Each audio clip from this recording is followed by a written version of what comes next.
Hello, everyone. Welcome back to Simplified Speech, the Culips series, which features real, natural, interesting English conversations that are easy to understand. Joining me today to help me as my co-host for this episode is Indiana. Hey there, Indiana. How's it going? Hey, Andrew. I'm great. How are you today? I'm doing very well, and I think we have a fun episode for everyone planned today, Indiana. We're going to play a game called Overrated or Underrated, and we're going to talk about just a bunch of various different topics and share our opinion about these topics by saying if we think they're overrated or underrated.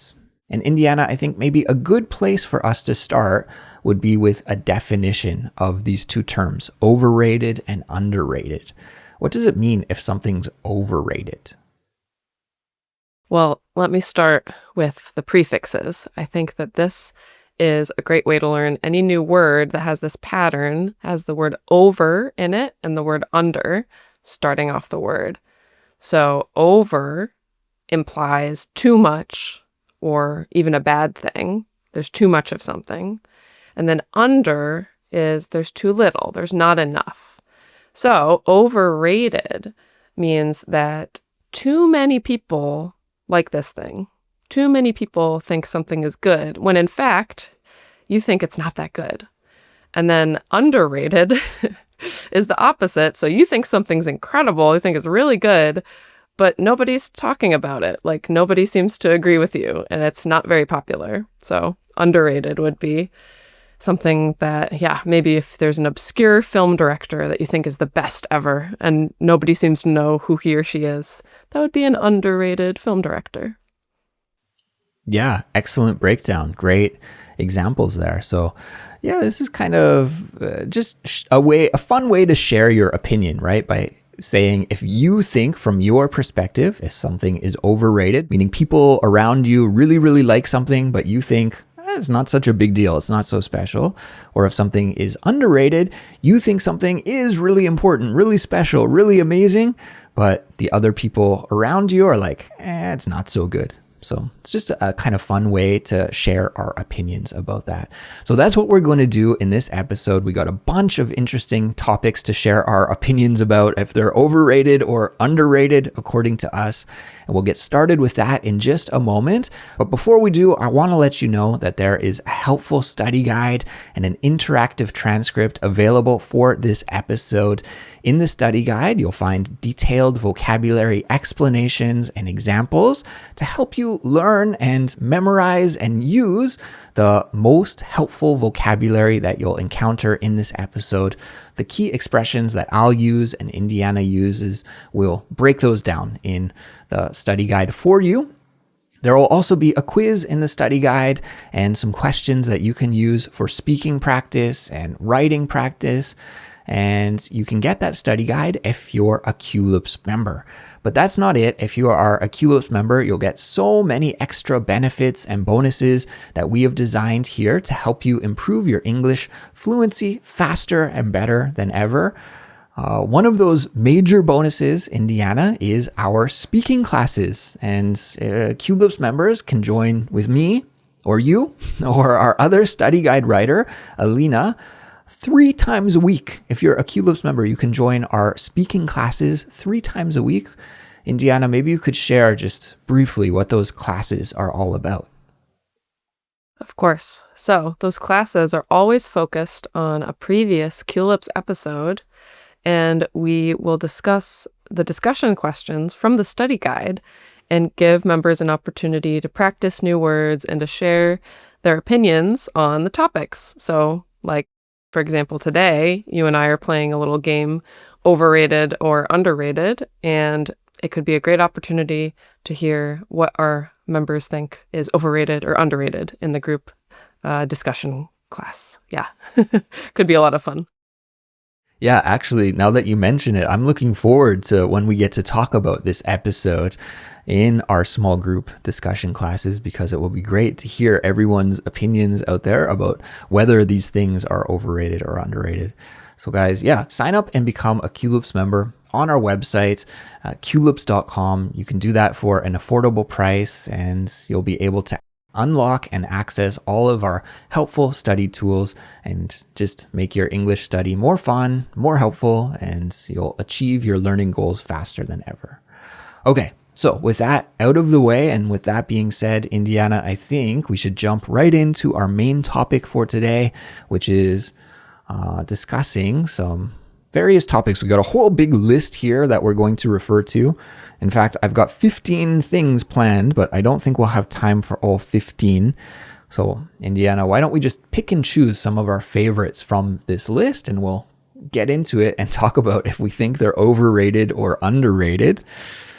Indiana, I'll be a gracious host here, and I'll let you go first. Would you like to choose our first debate topic? For sure. So one of the topics is vegan cheeses. So Andrew, what is a vegan cheese to your knowledge? If you are a vegan, it means that you don't consume or don't use any animal products in your daily life, right? And people can be vegan for health reasons or for ethical reasons. Maybe they don't like the thought of harming animals and hurting animals to use for food or for other products too, even things like leather, right? Maybe a leather jacket is made from an animal skin. So a vegan person would not want to wear that kind of jacket usually. And so cheese is made from animal products, right? It's a dairy product that comes from the milk of cows. So a vegan person would probably think, I don't really like the act of treating cows like this and using them this way. Or maybe somebody for some reason can't consume dairy products. Maybe they're lactose intolerant, and so they would want to choose an alternative product that doesn't have the dairy from a cow. And so this kind of cheese that is not genuine, real cheese the way that we know it. It's an alternative product that is made to taste like cheese and have the texture of cheese, but it's not cheese. That would be vegan cheese. Perfect definition.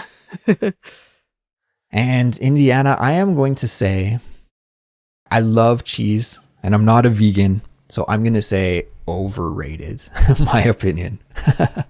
How about you? I think I would agree with you 5 years ago. Awful. Overrated. Not very good at all. The texture is rarely on point. But recently, I think that manufacturers of vegan cheese have made some leaps and bounds in improving the taste and, most importantly, the texture. And I tried some vegan mozzarella for pizza that comes in a liquid form, but you pour it on top of the pizza before you put it in the oven if you're making a homemade pizza. And it turns into like more of a sticky, gooey, solid, like real mozzarella through the cooking process. And it tasted amazing, actually. So recently underrated, I would say. Huh, interesting. You know, here in Korea where I live, I got to say cheese in all forms is not too popular. And even when you go to the grocery store, finding real cheese, I mean, there is a cheese section at the grocery store, but it's nowhere as good as back home in North America.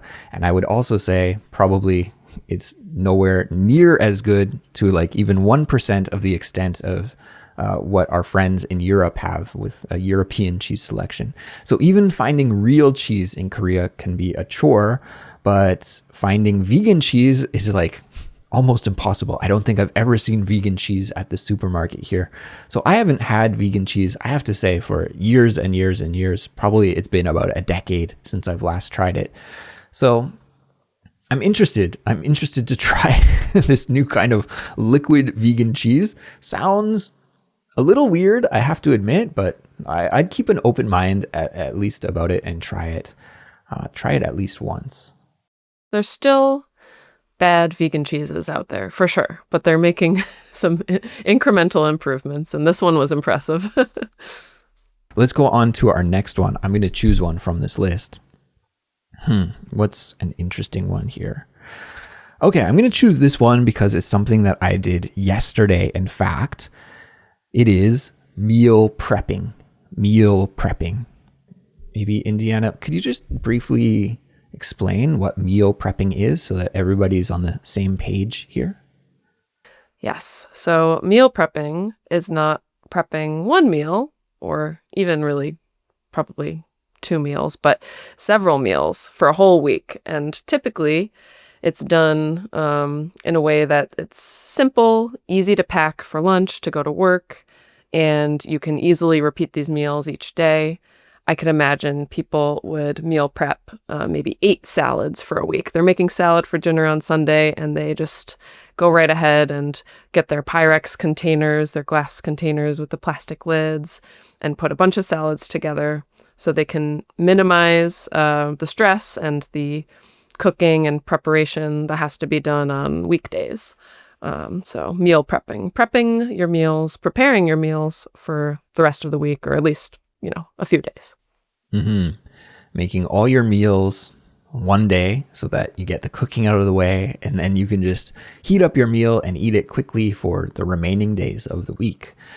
So, Indiana, what are your thoughts? Overrated or underrated for meal prepping? Maybe appropriately rated, but underrated. No, it's the best. It's really worth it. You save so much time. And people, it looks a little trendy. And, I think a lot of maybe Instagram influencers will try to peddle some fancy containers or whatnot with their meal prepping videos. But it really is worth it. And it saves on money and time. It's the best. What do you think, Andrew? Yeah, maybe I gave away my answer since I said I meal prepped yesterday, but I also think underrated. I think underrated. Like, if you're going to cook, why not just do it once? And I guess it depends on, it's going to vary from person to person. It's going to depend on the person. But for me, usually like my Monday to Friday, I'm not doing a lot of cooking anyways. Like, I'm pretty busy and I don't have a lot of time to spend in the kitchen. And I also don't get too tired of just eating the same thing again and again. So for Monday to Friday, I'm happy to prepare all of it's usually my dinner, to be honest. And I just cook like 5 dinners. I'll throw it into the freezer, and then I have one dinner for each day. And it's pretty boring. Usually my meal prep consists of some rice and some protein, like maybe some chicken breast and some vegetable, and that's about it.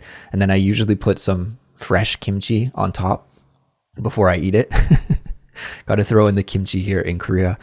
And yeah, I don't know. It's so easy. Like, it does take a little bit more time. Usually I prep on like a Sunday evening. It does take a little bit more time to put it all together on Sunday evening, but then I'm done and I have like a healthy, affordable meal that I can eat for dinner for the rest of my weeknights. So in my opinion, underrated. I love it. It's amazing. Indiana, do you meal prep like from week to week usually? I don't do it usually on such a large scale, or like on Sunday, like you've done. But whenever I cook on the weekdays, it's usually only a few times a week. And then I will make a pretty big batch so that I can do some amount of meal prep. But I'm lucky because I have a good amount of space in my house, and I have a chest freezer, which is like a separate, really deep freezer that you can put a lot of stuff in. A lot of people use it for meat, or maybe like a lot of ice if you're going to have a party or something. But if I have a lot of spare time, I'll make like a quadruple or 8 times recipe of like chili or something. And I'll make so much of it and put it in the chest freezer. So then in a pinch, if I'm super busy, I'll be like, okay, I know I can just defrost this meal. So that's like a mega meal prep. It's like a lot, but I don't do it all the time, just once in a while. Nice. Yeah, I love that. It's a great idea. And yeah, I'm jealous of all of your extra freezer space. Maybe if I had a big enough freezer, I could do that too, but I don't have the chest freezer. But anyways, okay, very good.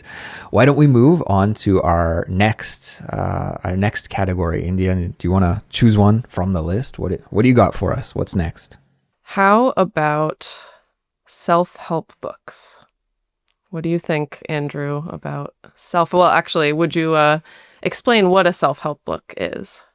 Yeah, a self-help book. So a self-help book, It's kind of explanatory just from the title of this genre of book, but it's a book that usually gives you some advice for how to improve some aspect of your life. So it might be about, I don't know, having good habits. It might be about how to set a daily routine. It might be about financial advice, right? How to make a budget and follow a budget. Usually something to do with health or exercise, mental health, finances, different hobbies, anything like this. Some book that is designed to help you become better in some aspect of your life. We call that a self-help book. And where do I stand on self-help books, Indiana? I'm going to say slightly overrated. Can I do that? Can I say slightly overrated? Yeah.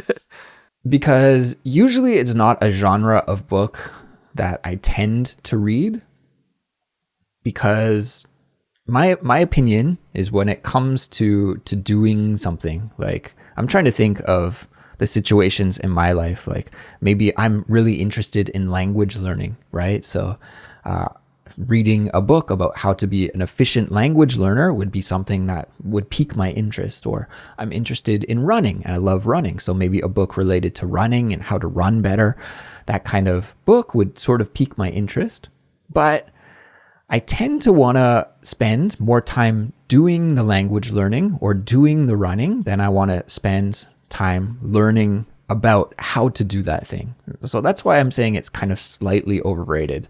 I don't want to say that getting some help or tips or advice about how to do something, I don't want to say that's bad, but I don't want to spend too much time doing that. I want to try, of course, to get some advice and help from time to time, but I want to spend more time personally doing the thing that I want to achieve than learning about how to do that thing. So that's why I'm going to say, for me, slightly overrated. How about you? What's your opinion? I think you're being very charitable to the genre of book. But you make a good point. I mean, fundamentally, if it really is helpful tips, there's nothing wrong with that. But I'm afraid that I think they're incredibly overrated, because so many of them are either scams, like it's bad advice or bad research, or it could just be a pamphlet. Like this 300-page book really could have been 40 pages of the actual helpful information instead of a lot of fluff and unhelpful backstory and repetition. I mean, I haven't read a ton of self-help books, but the ones I've read were not really good at all. But I'm sure there are great ones out there, but I have not encountered many of them. So unfortunately, overrated, I would say. Yeah, you make a great point. I was being charitable by thinking about good self-help books, right? Like assuming that the advice is good. And I have read some books about running, and I have read some books about language learning that have been really helpful. So maybe that's why those ideas came to mind. But the genre as a whole, I think, yeah, it's filled with a lot of snake oil salespeople, right? And those are like people who are trying to sell you something where there's not really a lot of helpful content in the actual book. It's like trying to sell you a product that's not genuine or not authentic. So you do have to be very careful. But I know a lot of people love these styles of books, and I don't want to say don't read them. But for me, I usually pass personally. I would say take it with a grain of salt, which is a great expression to say, just don't believe everything you read. Have a little bit of second thoughts or suspicion about the things that you hear. Just don't take everything at face value. Don't judge a book by its cover. Critical thinking, right? Critical thinking. Yes. Yes, think critically. Good. Okay, I'm going to select another one from the list here. Okay, here's a really, really controversial one. I think maybe I'm going to offend some people. I don't know. We'll see. Indiana, what do you think about vision boards or affirmations, visual affirmations, vision boards? And to explain what these are for people who don't know, A vision board or an affirmation is when you think about your future and you imagine the person that you want to be in the future. So I don't know, maybe you want to be a homeowner. And so you would have like a cork board where you could put a thumbtack into the board and tack up some pictures of the dream home that you want to buy one day. So you'd fill that vision board with pictures of the home that you want to aspire to buy. Or an affirmation is kind of like a promise to yourself, like you can do it, you can buy that home. Think positive, like all these positive thoughts that you don't just think, but you actually write out, and maybe you would tack those to your vision board as well as a reminder to yourself, like you can work hard, you can achieve your dreams, you can do it. That's what I'm kind of talking about with a vision board and these affirmations. So, Indiana, I'll let you do the honors here first. What's your opinion? Overrated or underrated? I've never ever done or made a vision board, so I feel like I can't speak to any personal experience, like it was helpful, it was a waste of time. I don't know. I feel a little suspicious. I feel like maybe it's overrated, but I don't know. I think if it really helped you get on track and focus and inspired you, why not? But I do like the affirmations thing. Like, I think, if I'm feeling really down or stressed out in general or anxious, and like before bed, my mind is racing, and I have some affirmations, like I said, okay, like let me think of some things. I'm grateful for this, or this is going well in my life. Like that will really make me feel better. So I'm not anti-affirmation, but maybe vision boards sound a little overrated. I don't know. Why did you pick this one, Andrew? What do you think? Well, yeah, I like the way that you put it, Indiana, and I do have to say a disclaimer here, really, by saying this is person to person. So I don't want to rain on anyone's parade, meaning I don't want to say if this works for you, then you're stupid or something like that, because I don't think like that at all. I think everybody's their own individual person and you should do what works for you. If a vision board helps you to achieve your goals and stay focused, then that's amazing. I'm all for it. If affirmations help you to stay on track with what you want to achieve in life, then I'm all for it. But for me personally, and maybe it's just because I've never tried it. Maybe I have to try and find out. I'm kind of speaking from a point of ignorance. But when I think of me personally doing this, I kind of roll my eyes at myself. I'm kind of like, oh God. I can't imagine myself like, I would love to own a Porsche one day. That's my dream car, a Porsche 911. I would love to own it. But the thought of me tacking up a bunch of photos of a Porsche is like kind of cringy. Like, I don't know if I really need to do that for myself.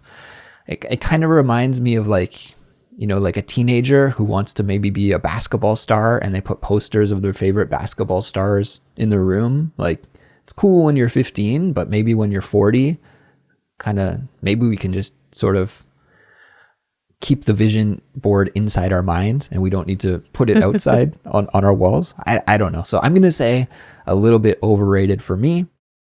But guys, if it works for you, if this kind of tactic is helpful for you in your life, go for it. I'm not going to roll my eyes at you. I'll just roll my eyes at myself, if that makes sense. Agreed. Indiana, I think maybe this is a good place for us to wrap things up today. We've kind of going long here, so it's a good place to wrap things up. But maybe we could do a part 2 if listeners enjoy this kind of series. Let us know, guys, because we've got like a huge list of topics we can talk about. Unfortunately, we don't have time to talk about each one today, but if you would like to hear a part 2, a follow-up to this overrated, underrated kind of episode, let us know in the comments for this episode if you're watching the YouTube version, or if you are on our Discord community as well. That's an amazing place where you can drop a comment and let us know.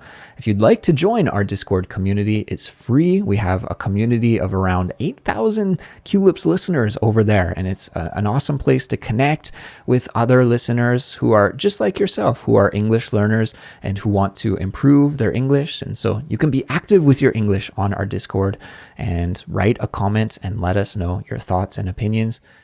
And Indiana, wouldn't it also be awesome to hear what our listeners think about these items, if they're overrated or underrated as well? We'll be looking forward to hearing your thoughts over on the Discord community. Again, also, please don't forget that there is an interactive transcript and a helpful study guide available for this episode for all Culips members. You can sign up and become a member on our website, culips.com, and learn about all of the other bonuses and benefits you get as a member as well. Okay, so I think it's time for us to sign off. Indiana, thank you so much. Absolutely. Thanks for having me on this one, Andrew. It's fun to talk about these topics. Yeah, absolutely. Take care, everyone, and we'll see you in the next episode. Bye-bye. Bye now.